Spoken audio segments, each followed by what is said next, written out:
Hello, everyone. If you haven't heard about Anchor, it's the new free podcast app. Anyone can download it. It's on Android and iOS. There's a lot of creation tools that you get to use for free. It gives you your RSS code, and you can use it on your phone or computer. Anchor will distribute your podcast for you. Spotify, Apple Podcasts, many more. You make money from your podcast with no minimum leadership. Everything you need in one place on one app. Don't forget to download yours today, now. Hello, podcast world. Welcome to my channel. It is 3/19/2021 at 10:51 a.m. Welcome to my channel. Today, we're going to talk about the richest African American male in America. And you know who that is? Yeezy, baby. Kanye. Can you believe it that according to Forbes, he's worth $6.6 billion, and $3.6 billion of that is, you guessed it, his Yeezy brand. And I heard it on the radio the other day, and shout out to Lady B. It just took me by surprise when she was talking about it, and I was like, oh my god. And you know, it's crazy because, like, she said he's worth like 120 million liquid. So that's like saying that in his bank account, in a vault somewhere in his money bin, there's $120 million that he can spend, that he doesn't have to talk to anyone about going about and spending or whatever, because it's his money. Now, on the other hand, the $3.6 billion is tied up in the brand, the Yeezy brand, the shoes, you know, and everything else. And then there's like another billion, you know, make sure you understand, B with the billion, and other deals and assets. So, you know, that's crazy. Like, and I was like, man, that's actually $6.6 billion or whatever. Now that's rich, and you know, that's still kind of like on the low end of the B's, you know, because you look at it like, let's say if the richest man in the world or in America or whatever, let's say Bill Gates, Warren Buffett, Jeff Bezos, and let's say they're pushing like 50 billion or 60 billion or 70 billion, you know, that's like a tenth of what they're pushing out. So when it comes down to it, you just got to realize that it doesn't take much to be at the top. It doesn't take much to be on the Forbes list. All you got to do is be making have a certain amount of money, and you're in there. And when you do, you can definitely have status. You can definitely have your own brand. You can definitely have all of these things and be considered one of the richest. And that goes back to, you know, the milestones in life where people are going from thousands to millions to, you know, and adding a zero here and there. And now there's so many people out there that are able to get deals to make $1 billion, you know. And it's weird because Jordan's been around for a while, so it kind of makes you wonder, like, where is he at with his brand and the Forbes list, and, you know, cashing out in the billions. So I don't know, it just makes you want to be like, think about owning whatever it is, all your rights, all your publishing, like everything that's going to bring you the money, the royalties and all of that. Make sure that you own that. Make sure it's yours. Make sure that when you do a contract, make sure that it's the right deal for you, because you never know where it's going to take you in a short period of time. Now, some people have a problem with that. You know, I look at Kanye as like a chess master. You know, he came in the game strong, producing and rapping, and, you know, all of this. And I was a strong when the College Dropout album came. I was in college and questioning you know, my college lifestyle, and was it about it's always about the money. When you go into college or whatever, you're going for whatever career path that you're choosing, but in that career path, you want to be successful, you want to be financially stable, you want to be rich, you want to be paid, you want to be well off, you want to be at least making 6 figures a year, because you want to live in a nice house and have nice cars and have nice things. So these are, regardless of what education they speak on, and in the college dropout, he was always talking about degrees, and those degrees are worthless if they're not put in play to cash out. So I know plenty of people that go to school, get their degree, and have to chase after their master's and their PhD and whatever, and still, due to the employment field that they're chasing after, some people think you get your degree and you come in at top. No, you get your degree, you still might end up at McDonald's. You get your degree, you might still end up in the mailroom or something, trying to, like the movie Senseless with Marlon Wayans or whatever. You might not be Smythe Bates material.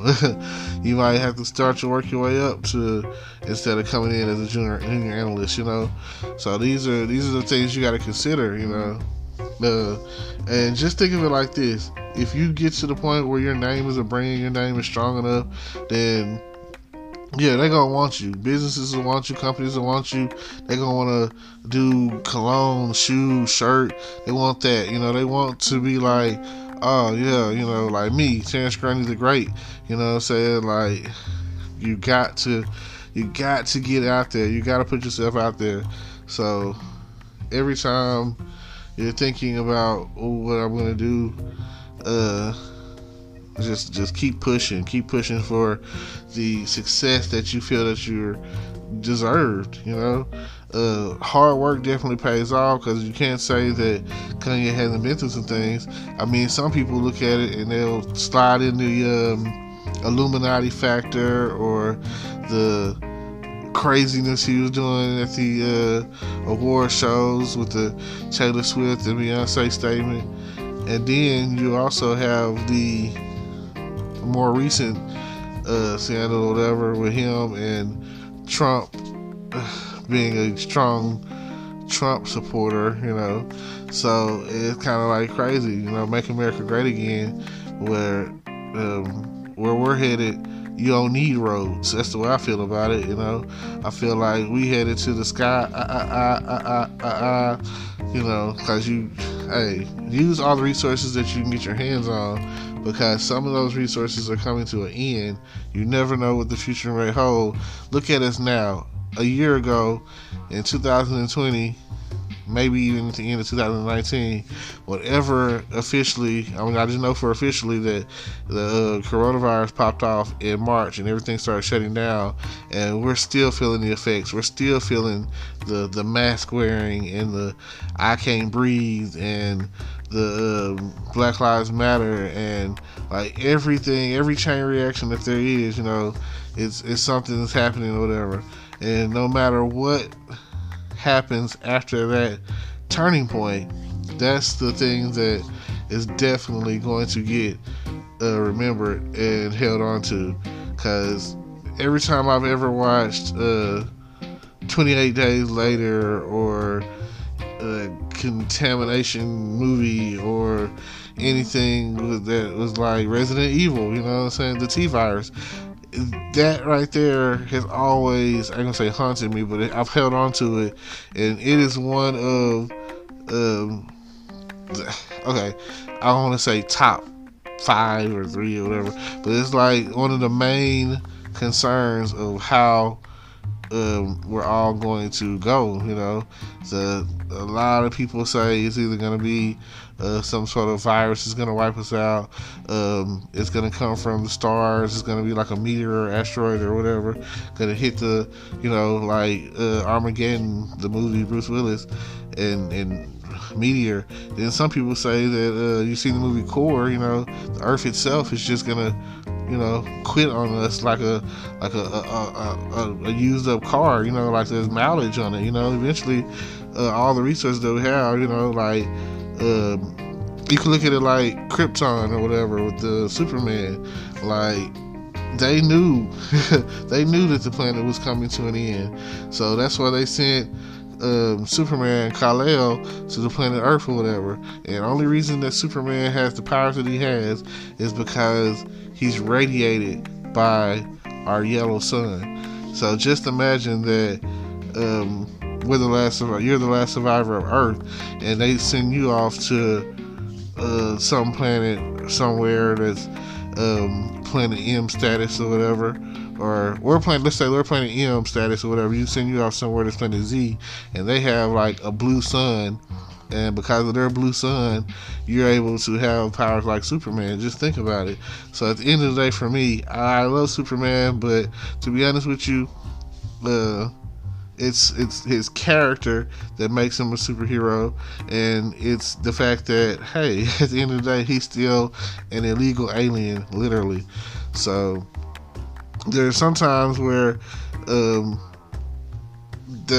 storyline of him and Lex Luthor start off as friends. They're friends, but it's like Clark Kent and Lex Luthor are friends. Lex Luthor sees Superman as an alien threat, which is he's rightful to be, because in the multiverse or whatever, there are worlds where Superman is like consider himself a god, and he's running the planet and killing people. He's the bad guy. So, I mean, in the end, there's also times in the comics where Superman has been mind controlled, and Batman has to come in and take him down or whatever. So you can't always look at it like, one way. Kind of going off topic here, but, I always feel like there's a solution. And that's what the comics are for. That's what the movies are for. That's what That's what I feel like. It's like a Saturday morning cartoon or TV show, or whatever, special, or like when they had certain shows out like Family Matters and stuff. There was always a lesson to be learned, or Animaniacs. Well, not necessarily Animaniacs, but. A lot of I would use King of the Hill. I used to watch a lot of King of the Hill. A lot of lessons learned on King of the Hill. So I feel like if they're already laid it out for you, then and other than that, like I say, those are some of the ways that the world comes to an end. Like some people say, cyborgs and robots, like the Terminator situation. So it's up there. I'm looking forward to the Falcon and Winter Soldier series. Shout out to Disney Plus. I'm definitely going to tune into that, which is like, Disney is a beast. They're a powerhouse. Linking up with Disney is always, if you could get a good deal out of Disney, then even like my guy,